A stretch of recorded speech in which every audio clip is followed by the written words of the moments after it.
Welcome to my YouTube channel study ship with Prateek. आज के video में हम देखने वाले हैं आपका यूनिट 2 का थर्ड ऑर्गन जो कि होने वाला है judiciary the parliament. So this is going to be very important क्योंकि मोस्ट प्रोबेबली इसके बाद सिर्फ हमको पंचायती राज एंड म्युनिसिपैलिटी करना है। इसके बाद हमने सेमेस्टर 1 का जो हमारा CGD चल रहा है वो पूरा का पूरा कंप्लीट हो जाएगा। वीडियो शुरू करने से पहले दो आपको बहुत ही इंपॉर्टेंट बात बता देती हूँ। ये सिर्फ एक ओवरव्यू टाइप है, बहुत ही बेसिक कॉन्सेप्ट हम समझ रहे हैं। अगर आपको प्रॉपर्ली समझना है डिस्क्रिप्शन बॉक्स में इसके प्रॉपर नोट्स दिए हैं, वो आपको पढ़ने होंगे। अभी ये इस बेसिक कॉन्सेप्ट को आप एडवांस कैसे बना सकते हो वो मैं आपको लेक्चर के दौरान बताऊंगी। If you have any sort of a query, feel free to reach me out or to my Instagram ID, that is Pratisau2005. And here, let's get started with the one. देखो अभी तक हम कर चुके हैं आसानी से, हमने जो है एग्जीक्यूटिव कर लिया, लेजिस्लेटिव कर लिया। अगर नहीं देखा है तो आई बटन आना होगा यहाँ पे, जाकर देख लेना। मैं आपको थ्रू आउट द वीडियो कुछ आई बटन प्रोवाइड कराऊंगी, वहां पर जाके सारे चैप्टर से रिलेटेड ही है वो आप देख सकते हो। देखो प्रेसिडेंट फाइन ओके, एक्चुअली ना यहाँ पे पार्लियामेंट गायब हो गया, यहाँ पे पार्लियामेंट होगा, बट कोई ना मैंने ना शायद इरेज किया होगा, तो पार्लियामेंट होना था यहाँ पे। हम सरकार के 3 ऑर्गन पढ़ रहे थे जिनके बिना फंक्शन करना ऑलमोस्ट जो है वो इम्पॉसिबल है। मेन हमारे यहाँ पे क्या है, इन तीनों ऑर्गन्स को कुछ इस तरीके से बनाया गया है कि सारा का सारा सिस्टम बैलेंस रहे, कोई भी एक दूसरे पर डोमिनेट ना कर पाए, यानी कि एग्जीक्यूटिव आर्बिट्री फॉर्म में ना परफॉर्म करने लगे, जुडिशियरी ना करने लगी, लेजिस्लेचर में, because they all indirectly keep checking on each other. ठीक है, जुडिशियरी की बात करते हैं तो in the context of judiciary हम डिवाइड करेंगे इसको 2 पार्ट में। एक तो SC हो गया, एक हो गया हमारा HC, Supreme Court and High Court. Supreme Court के अंतर्गत जो है ये आते हैं original jurisdiction, advisory jurisdiction and appeal jurisdiction. High Court हर एक स्टेट को जो है एक हाई कोर्ट मिला हुआ है, कुछ स्टेट जो है वो हाई कोर्ट शेयर भी करते हैं।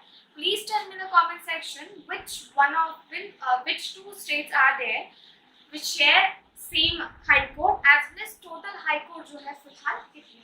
ठीक है, इसमें जो है डिस्ट्रिक्ट सेशन जज कोर्ट होते हैं, मेट्रोपॉलिटन एरिया में भी कोर्ट्स होते हैं बहुत सारे अलग अलग के, विलेज लेवल पे, डिस्ट्रिक्ट लेवल पे, तालुका लेवल पे, सारे के सारे। मैंने आपको यहाँ पे पूरा जो है आपका पूरा जो है फ्लो चार्ट प्रोवाइड नहीं कराया है, otherwise it would be lengthy आपका। You can just check out my class 11th वाला video for the judiciary which will help you a lot. Now let's talk about the independence of judiciary. Our constitution has certain kinds of provision which make sure कि judiciary को किसी दबाव में ना रखा जाए, क्योंकि ये है न्यायपालिका। न्यायपालिका का काम है न्याय करना, और न्याय करने वाला अगर किसी दबाव में होगा तो सही न्याय नहीं आएगा। इसीलिए from appointment of judges to removal of judges, nothing they actually leaves in the hands of the executive and legislature, ना ही इनकी पेंशन, ना ही इनकी सैलरी, ताकि कोई भी जो है यहाँ पे कॉन्ट्रडिक्शन हो ही ना। तो इस तरीके से we ensure our independence of judiciary which is free to take whatever decision they are supposed to take in terms of our law, in terms of our constitution, which onto the principle our constitution is laid out. Appointment of जजेस की बात कर लेते हैं। तो देखिए जजेस को अपॉइंट किया जाता है, there is a typical procedure. Basically अगर सिंपली बताओ तो हाई जो हमारा सुप्रीम कोर्ट का सीनियर मोस्ट जज होता है उसको बनाया जाता है कंट्री का CJI, यानी कि chief justice of India. But against of this we see that कि यहाँ पे एक केस हमको देखने को मिलता है 1970s का केस, जिसमें against this concept 3 already senior most जजेस थे, ठीक है, उनकी सीनियरिटी को हटाते हुए 4th जज को एज अ CJI इलेक्ट कर दिया जाता है। So this was something that become contradictory that is given here. So this is how judges are appointed and same goes for high court as well. तो senior most judge होगा वो high court का यहाँ पे CJI बन जाएगा।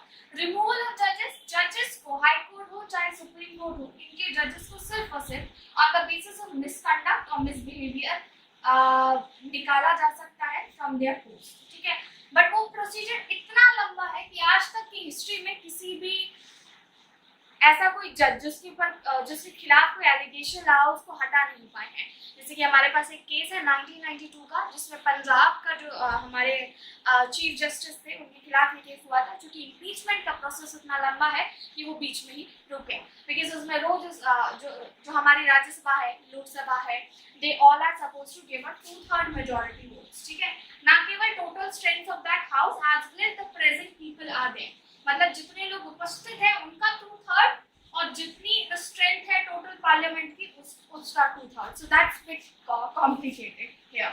Structure of the judiciary की बात करें तो हमारे जो जुडिशरी का स्ट्रक्चर ऐसा है, सबसे ऊपर आता है हमारा सुप्रीम कोर्ट। सुप्रीम कोर्ट के पास जो है वो सारे के सारे, मतलब उसके पास ये अधिकार है कि ये एबव ऑल होता है, सब सर्वोपरि इसका जो है कानून होता है। All other courts are suppose to be bind up, जो भी ऐसी हमारा डिसीजन देता है। हाई कोर्ट जो है स्टेट में सबसे बड़ा होता है, उसके बाद डिस्ट्रिक्ट कोर्ट आते हैं एंड फिर जुडिशियल एक्टिविज्म आता है हमारा। इसके बारे में हम बात करेंगे, ये क्या है।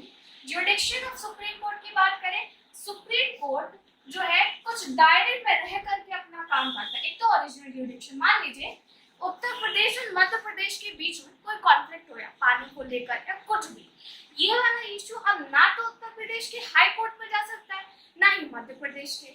अभी इस मुद्दे को यूएन में ले जाने की तो जरूरत नहीं है, so where they will go, वो सुप्रीम कोर्ट के पास जाएंगे। This is called original jurisdiction.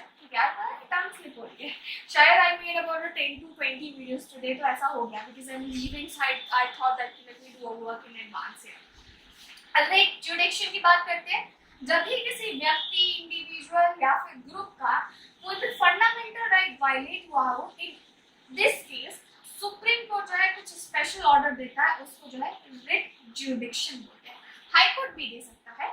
Appellate ज्यूडिक्शन की बात करते हैं तो appellate jurisdiction is something into which Supreme Court is supposed to give a verdict regarding the civil, criminal and constitutional cases here. Advisory jurisdiction, Supreme Court are supposed to give advice to the President and President is supposed to take advice from Supreme Court.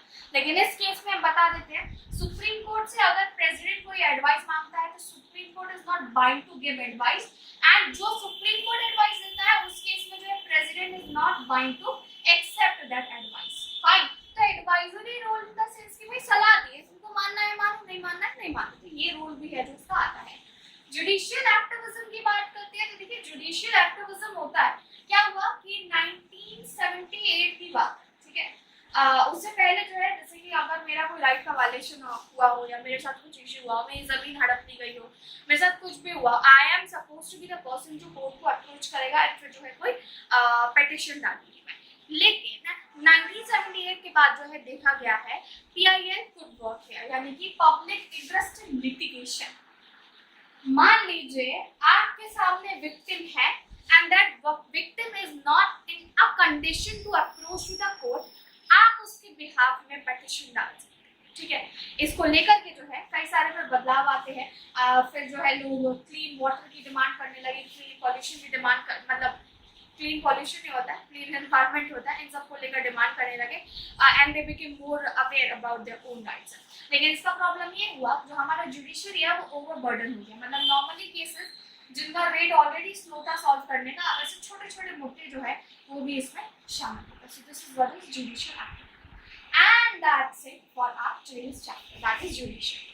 ये मैं आपको बहुत raw form में बताया, सिर्फ और सिर्फ basic concept, अगर आप ह्यूमैनिटीज से या आज आपने 11th-12th में नहीं पढ़ी है।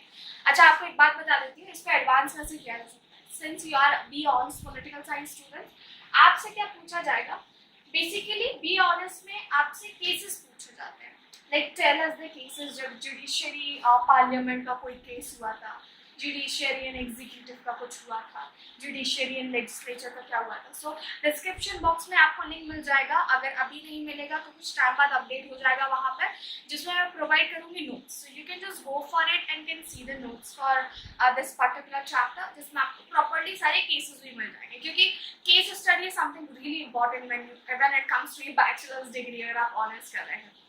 That's it for today's video. Thank you so much for watching it. Let's meet in the very next video. Until then, bye bye.